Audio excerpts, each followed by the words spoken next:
fuck do I talk to you about then? Yeah, and you're exactly. like, I'm sorry, Philly. Yeah. My bad. You know what I mean? Like, Go Eagles. so after, when you're at that restaurant, how long were you there?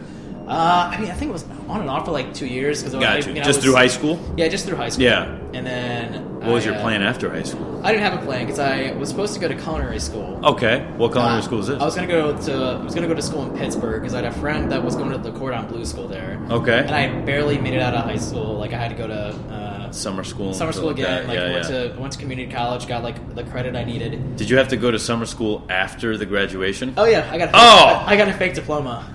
Chef. Yeah. What the fuck? Yeah, I mean, I had more time in school than like my sister, who's a doctor. Yeah. But it was wild. Like I did that, and then I was ready to go to school. Like we were gonna start getting all the programs set, figuring out like I was gonna live with my friend, and my parents like, you know what?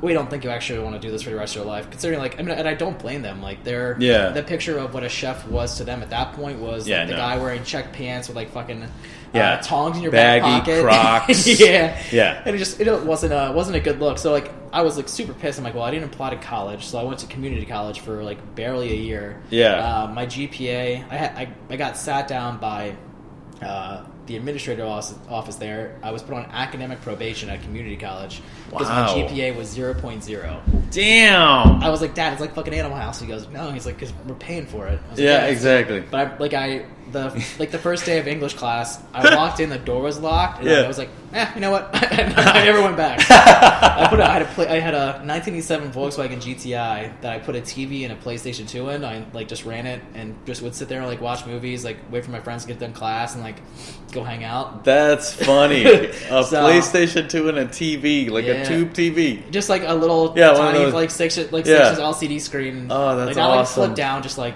mounted to the car. It was insane. It was looking back at the time, I was like, GTI. Wow, you were probably whipping that thing, huh? Oh yeah, it was 1987, last year that they made it in Germany.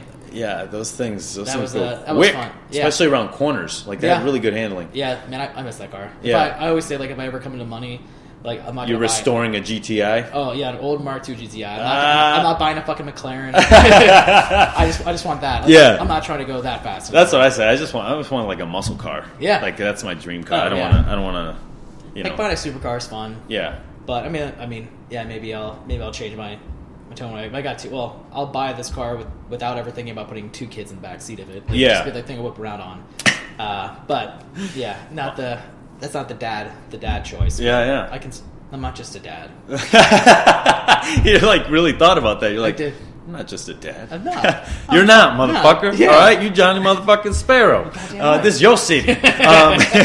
So after when you're in college playing PlayStation and doing all these things, what do you think about your cooking career at that point? Is it a career? Is it something you want to still do? It was something I still wanted to do, and I think I was a little. I mean, I was pissed that I couldn't go to culinary school because my friend was going and he was like talking about all this shit. Like, and I had no real classic formal training, but it just felt right when I was there. Yeah. So eventually, after that conversation with the academic advisor, and they're like, what the fuck are you doing? They're like, it takes more effort to and I was like, I don't want to be here. He goes, yeah. He's like, no shit. So after that, like, I had a conversation with my parents. I was like, listen, like, I didn't think they realized it too. Like, this was not like my way of like getting back at them. I was like, I just really want to go to culinary school because I know I'll be able to do those classes. Yeah. So eventually, that same friend that was in Pittsburgh ended up moving down to Florida with another high school friend of mine, so he could go to culinary school down there. I was like, fuck it, I'll just follow them. Rent's cheap, school's cheap. Yeah. I just want a piece of paper so my parents like get off my back. Yeah, like my brother went to school actually here, like in Roslyn, across the bridge. My sister was a chemistry major down in Randolph-Macon, and she was like, pre-med, like that was her path. What'd your brother do? He did graphic design and digital media. So he now works for Google.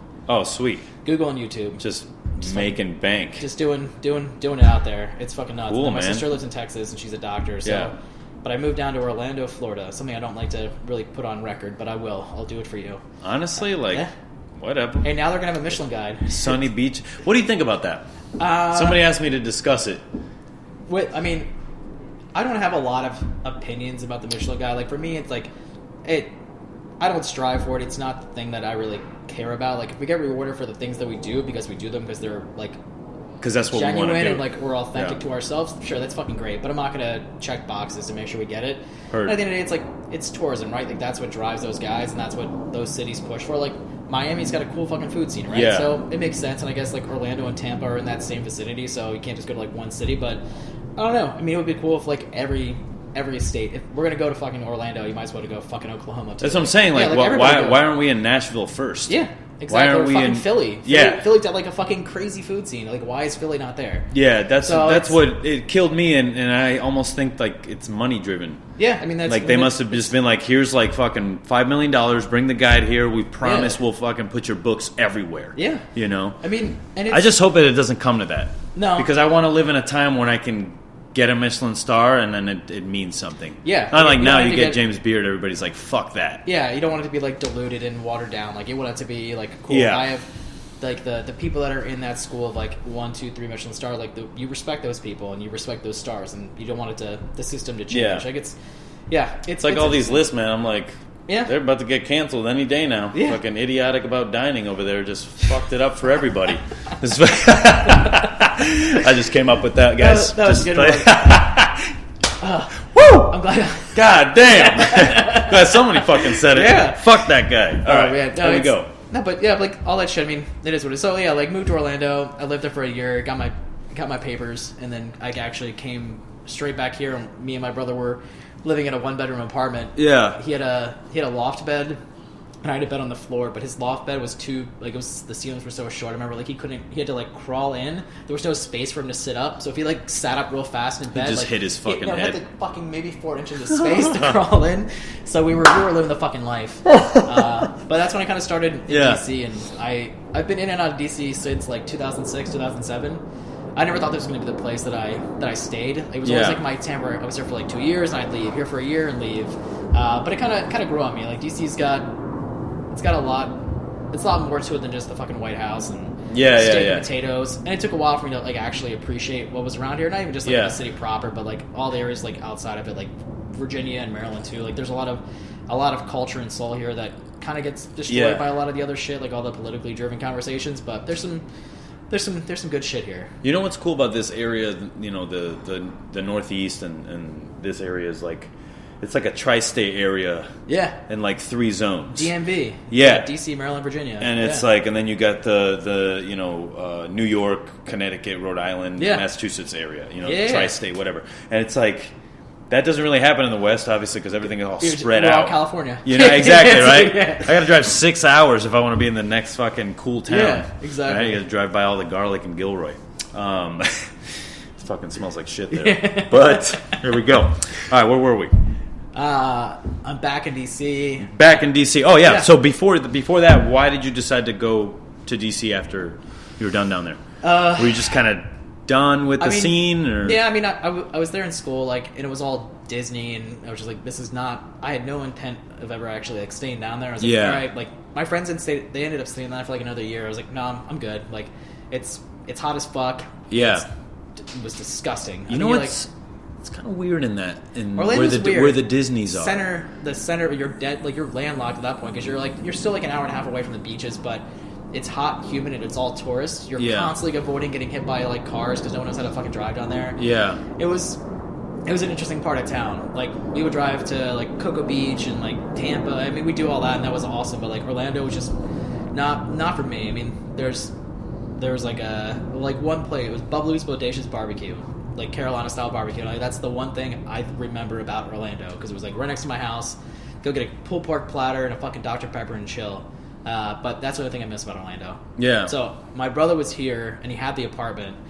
I was like, fuck, I don't want to go. Like, I didn't have an idea of like the bigger picture of the colony world. I'm like, there's no way I could fucking make it in New York. Look at me. I went to school in Orlando. Like, who the fuck am I? So I was like, I'll go to DC because it's a city. It was kind of close to home, but I also had like my brother who I grew up with. Like, I'll just go here. And there was a lot going on. Yeah, I mean, the biggest draw for me here was like when I was trying to figure out what was going on in the city. I had Eric Ziebold, who was like French Laundry alumni, like running City's M, which was like the top of the list back in the day. And it seemed like there was a lot of cool shit going on here. I was like, all right, I'll do it. I have a place to stay, so I don't have to worry about that.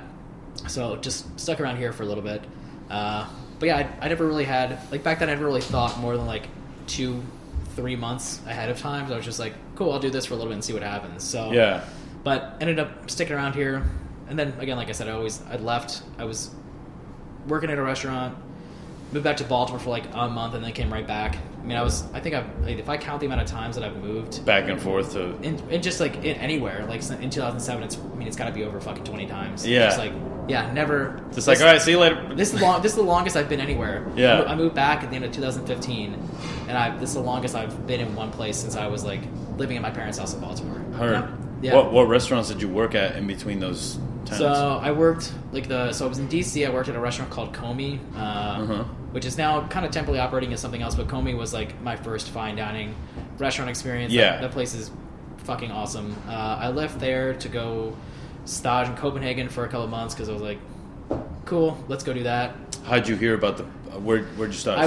There was a couple guys around here that were a couple years older than me, and they would just let me, on my days off, I would just go hang out in their kitchens. They're like, do you know this restaurant in Europe? And I'm like, I didn't really know much. I was just like getting into like blogs and shit like that. Gotcha. Figuring out like bigger picture shit. So they're teaching you about the scene. Yeah, and I was like, oh fuck, like this stuff is awesome. Yeah. And this is like right before Noma was #1, and I was like, this restaurant looks dope. I'm gonna go check it out. They're yeah. Like, you can go stage there. I was like, okay. So was it hard to get the stage? I sent an email, and I was like, there's no way that they're gonna email me back. And Matt Orlando sent me an email back. He's like, what days do you want to be here and for how long? I'm like, oh fuck, like they got back to me. That was before they started doing all the visas and stuff like that.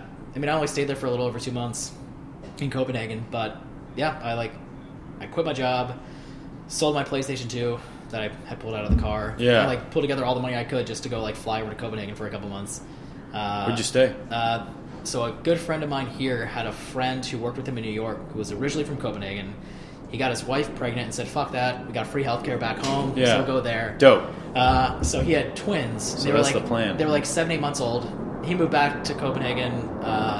He let me crash with him. So they had a small 2-bedroom apartment with like a tiny little office. So I basically slept on this like single bed in their office right next to like the room where the babies were. So I would get home and they were crying. When I would get up to go to work, they were crying. So you didn't get much rest? No. I mean, it was... But what kept you alive was probably the passion of like, man, I get to go in there. That shit, like that, like blew my mind. I'm like, I'd be at work at 7. Yeah, who was in that kitchen at that time? Matt Orlando, badass. Tom Halpin, he was there. Bo from Aluka was running that shit. I mean, that was like Rosio was on pastry. Yeah, I mean that was just the like, bulls of. That was like of Noma. That's like when I fell in love with that restaurant because it was like unlike anything I'd ever seen, and like the kitchen being set up the way that it was, like they're like, okay, go to table this and drop off this. I'm like, what? You want me to drop fucking bread off in the dining room? Yeah. And like they're like, yeah, fucking do it. I was like, okay. And it was like an intensity and like a passion that I'd never seen in the States, and it was new for me. Like the restaurants that I worked at were like dinner only tasting menu, and it was different. And that kind of spoiled me for like I think the rest of my culinary career. I was like, fuck, like there's more than this. And I think everything was always like, it was like chasing the dragon, right? Yeah. You're always like, fuck, like I need more. Yeah. And that like it destroyed me because I came back after not having any money, and I was like, what do I do? What do I do now? I came back to DC. You're in this beautiful place, and then you come back to DC. You're like, homeless people again. Yeah. Like, fuck. Yeah. I was like, shit. I'm like this. Like it's. And then what do you do? Like the food that inspired me. I'm like that wasn't here yet. Yeah. And there was like people doing cool shit. I was like, man, but I don't really want that. So that's when I ended up leaving DC. So I was part-time working at a ramen shop for like 2 days a week. So I could pay rent, and then would drive down. A couple times ago with John Shields when he was at Townhouse before he went back to Chicago. Yeah. Eventually, they had a small kitchen. It was like 3 people. Chilhowie, Virginia is like 6 hours south of here, like as close as you can be in Virginia before you cross over to the border of Tennessee. Yeah. So I was like 24. Yeah. And I left Copenhagen, left DC. I left like these beautiful cities to go live down in like the middle of nowhere, bumfuck Virginia, to work for John Shields, who's like, I'm probably biased, but I think he's probably the most talented chef in the United States. He really fucking is. That's my fucking dad. Yeah. He's the fucking king. He's the best. His attitude and like his attention to detail and just like his overall demeanor. Yeah. His touch was like that's like the thing I always remember. It's like he always judges how we touched food and how we like washed dishes and how we did everything. And I was like, yeah. So I would go down there. No chinks in his armor. Yeah. No, it was just a good dude. Loved playing golf. Badass. just like super talented and was